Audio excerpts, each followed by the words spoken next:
in particular on waiting on the Lord. And she asked me to share part of my testimony on a waiting period that I have experienced, a long waiting period that I've been through, and the hard points of that and how I view that now.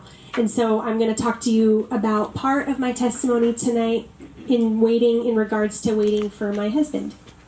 So going back to when I was about like the teenage years, about we were almost about to graduate, so late teens, I was the kid that my only goal and desire and dream was to get married and have kids.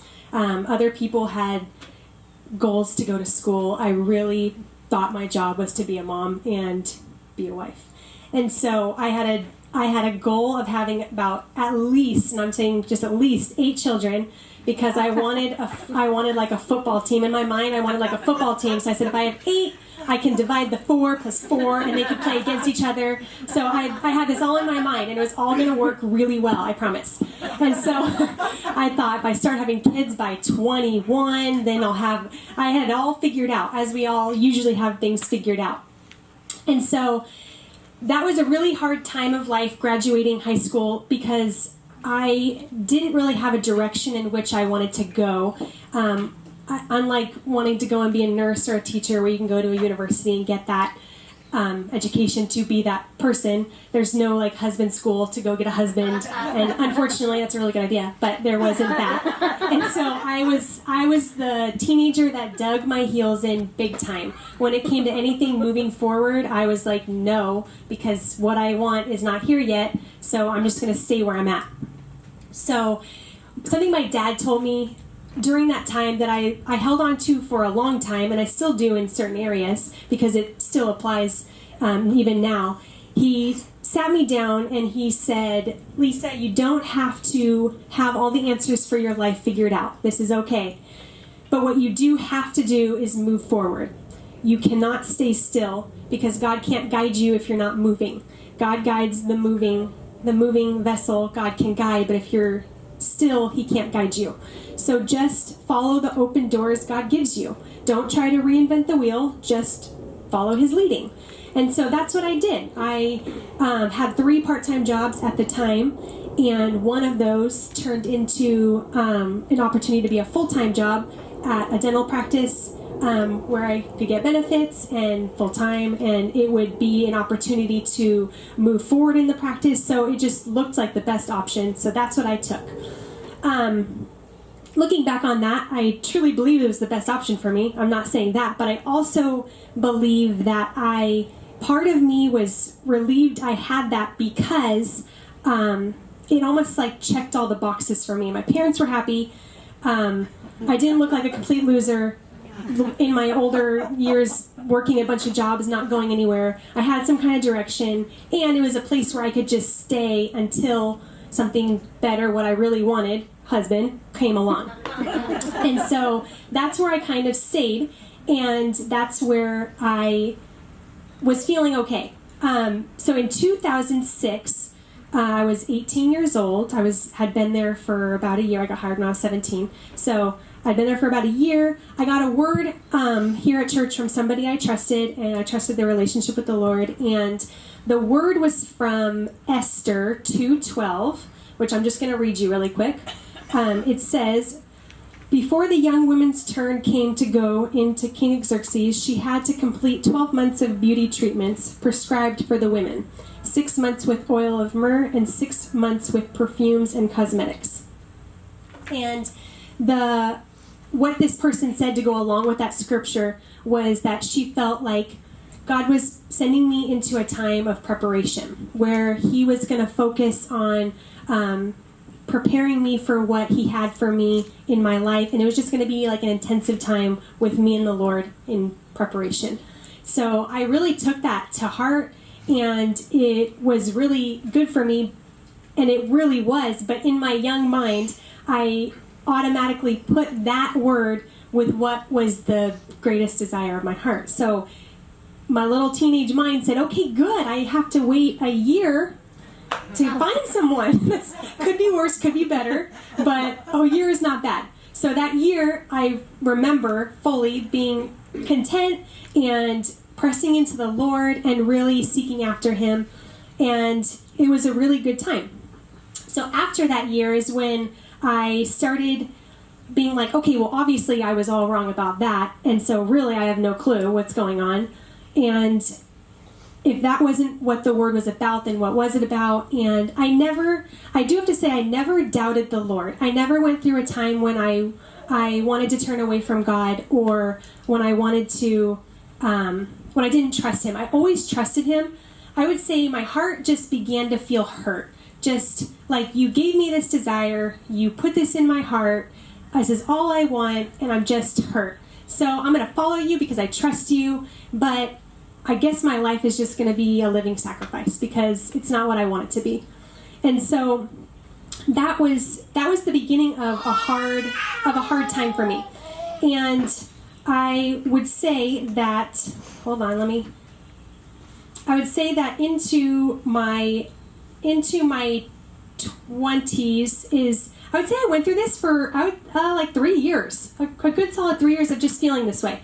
And it wasn't all bad. Like, I still had good things happening, and I didn't feel like I was so far from the Lord. I just had this thing lurking down within.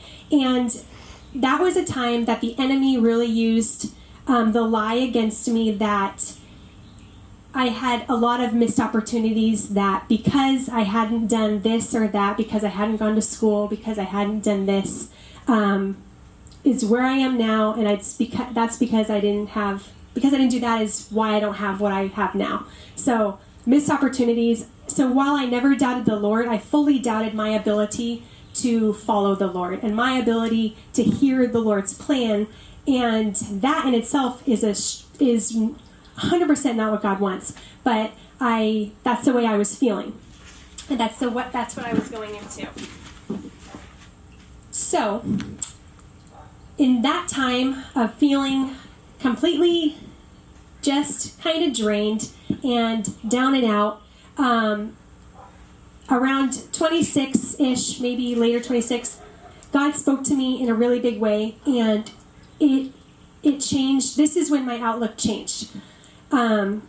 I'll never forget, I was spending time with the Lord, and occasionally He would do this thing with me where I always felt like He would like bring my face close to His face, and I couldn't really see His face, but I would just feel that.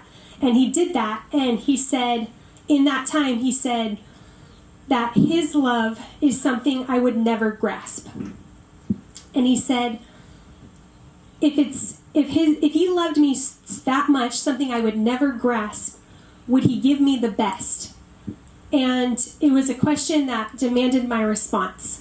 And my response had to be yes, because I believed it.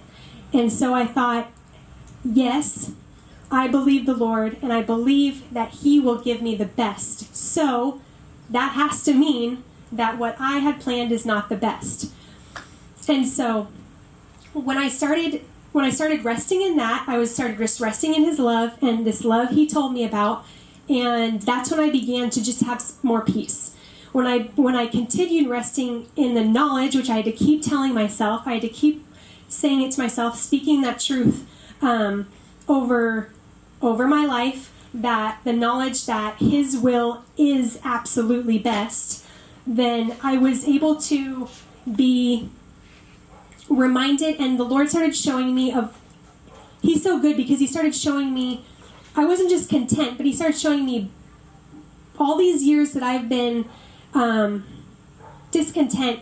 He started showing me all the things that have happened in those years that maybe would not have happened, and that He has used and that I've grown from. So He started bringing to mind my job and the people that work there that need to know the Lord. One of the main ones was the youth group I had gone to and then started working in, and how the youth, years after years of just the youth growing up and leaving, growing up and leaving, growing up and leaving, has made a bigger impact than I'll ever know. And even though it seems like something small, it was something big. He brought to mind my ability to travel with my siblings for the most part, and he was showing me in the 30 plus countries we've been to, just how to appreciate not only his beauty, but his people, and the lowest of the low and the neediest of the needy. And that has translated into how I even see people here. You don't have to travel to have compassion on somebody.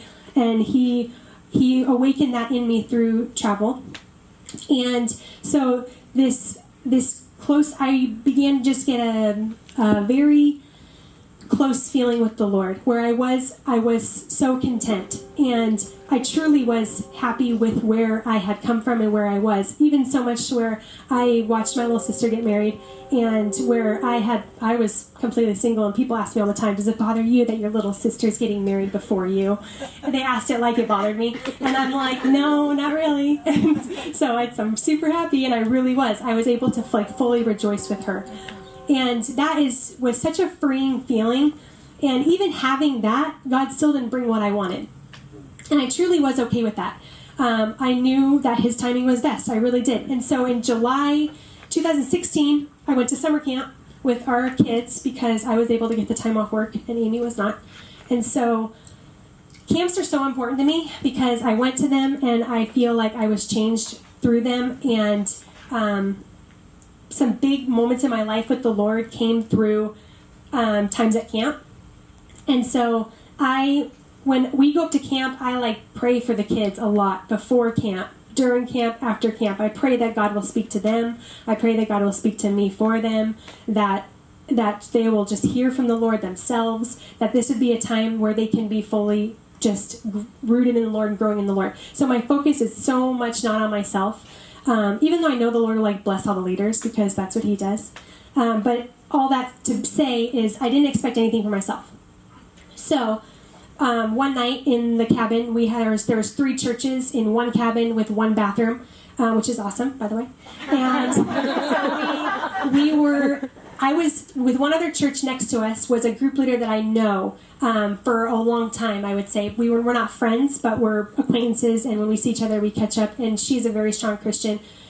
Her husband is a youth pastor, and so she was with their youth group, and she just loves the Lord, very well. And so we were washing our faces, and the bathroom was empty, which in itself is a miracle at camp. And so we were almost getting done, and she was kind of just staying there. And she said, Lisa, I have a word for you. And I'm a little uncomfortable saying it because it's an odd word, but I want to share it with you because I feel like I've had this word for one other person years ago, and I so strongly feel like God put it on my heart for you that I have to share it.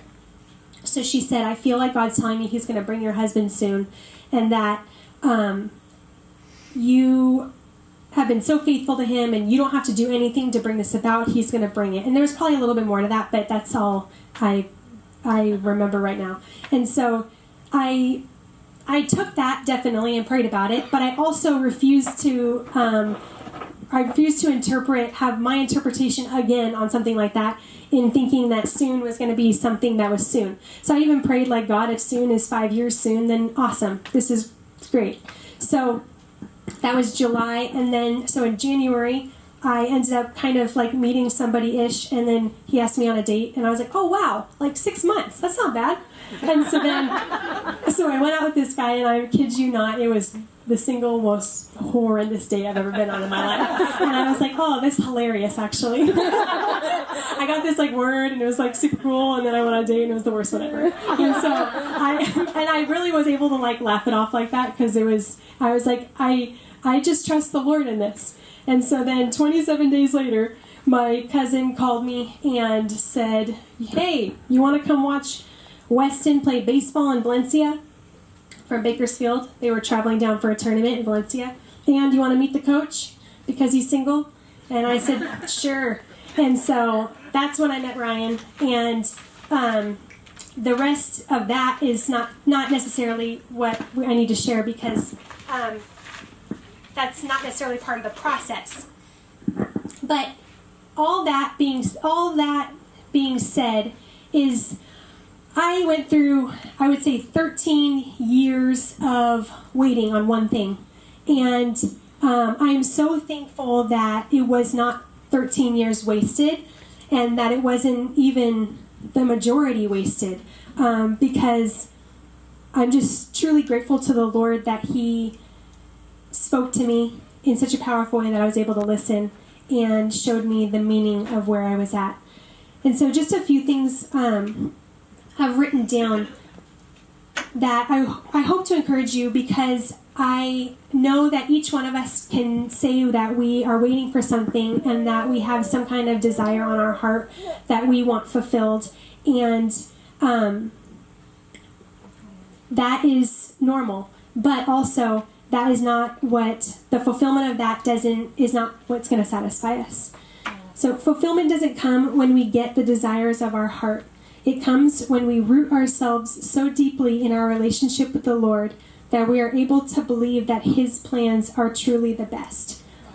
And God also put on my heart that He told me, He's like, I saw you through that whole thing. I saw your heart through that whole thing.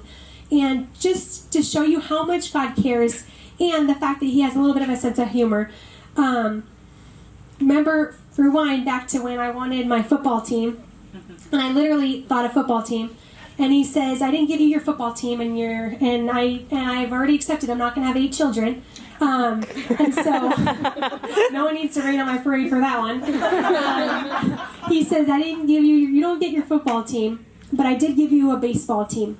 And if not all of you know, my husband coaches a travel ball team of 11-year-olds. And on Mother's Day, after they gave their mother flowers, all 11 of them brought me flowers. And were like, you're our team, Mom. And I just thought that was so sweet of the Lord.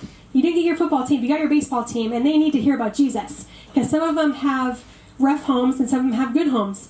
But I truly believe that Ryan and I are in their lives for a reason. And just this 2 weekends ago, Ryan was like, you're never even going to believe. I was watching the boys, because before the game they had a little huddle going on. He's like, so I was just watching to see what they were doing, because when they huddle themselves, it's kind of funny. Because what do they say? And so he's like, but one of them took off their baseball cap, and then they all took off their baseball cap, and one of them prayed for the group before they played their game.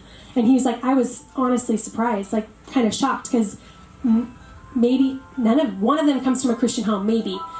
So just seeing how the Lord is using Ryan and now us for them and their families is just wow, God, you care. You cared even about that little desire I had to have a team of my own, and you gave that to me in your own way.